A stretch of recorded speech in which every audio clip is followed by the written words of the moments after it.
Lucy phone କାଟୁଛୁ କଣ ପାଇଁ ମତେ ଟିକେ କହନି ଫୋନ୍ କାଟୁଛୁ କଣ ପାଇଁ ମୋର ଇଚ୍ଛା ନାହିଁ ତୁମ ସହିତ କଥା ହେବାକୁ। ଆଉ ତୋର କଣ କଲି କି ମାନେ ମୋ ଲାଇଫ ଟା ବର୍ବାଦ କରିଦେଲେ ତୁମେ। କଣ କଲି ତୁ ସିନା କହିନେ ମୁଁ ଜାଣିବି ତୋର କଣ କଲି ମୁଁ ଆଜି ଆମର ଧାନ କଟା ହଉଥିଲା ମୁଁ ବିଲକୁ ଚାହା ପାନ ନେଇକି ଯାଇଥିଲି। ହଉ ଦିଟା ମାଇକି ନେଇ କଥା ହଉଥିଲେ ଯେ ସ୍ୱାମୀର ଜଙ୍ଘ ଉପରୁ ଗୋଟେ କଳା ଯାଇ ଅଛି। ସେ ମାଇକି ନେଇ ଜାଣିଲା କେମିତି ମୋ ସ୍ୱାମୀ ମୋ ଜଙ୍ଘ ଉପରୁ କଳା ଯାଇ ଅଛି।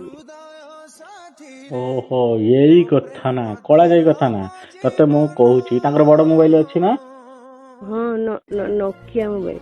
ନକିଆ ମୋବାଇଲ ହଁ ସ୍କ୍ରିନ୍ ଟଚ୍ ହଁ ତତେ ମୁଁ କହିଥିଲି ନା ତତେ ଯେତେବେଳେ ତୁ ଯେକୌଣସି ଜିନିଷ ୟୁଟ୍ୟୁବରେ ଦେଖିକି ଶିଖୁଛୁ ହଁ ଗୁଗୁଲ ମାରିକି ଗୁଗୁଲ ହାଉ ଟୁ ଏଣୁ ତେଣୁ ମାରିଦେନେ ଗୁଗୁଲ ସବୁ ବାହାରି ଆସୁଛୁ ନା ହଁ ଆଉ ତା ସବୁ ମାରିଦେନେ ମୋ ଜଙ୍ଘ ବିଷୟରେ ମାରିଦେନେ ସେ ବାହାରିବନି କଣ ପାଇଁ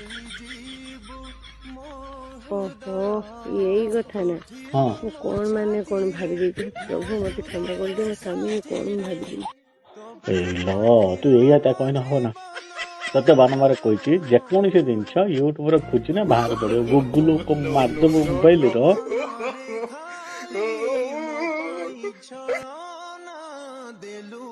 अरे अल्लाह जुगटे तू एठी ए ड्रामा करनी हम युवक माने कुशिक्षा पाइबे जो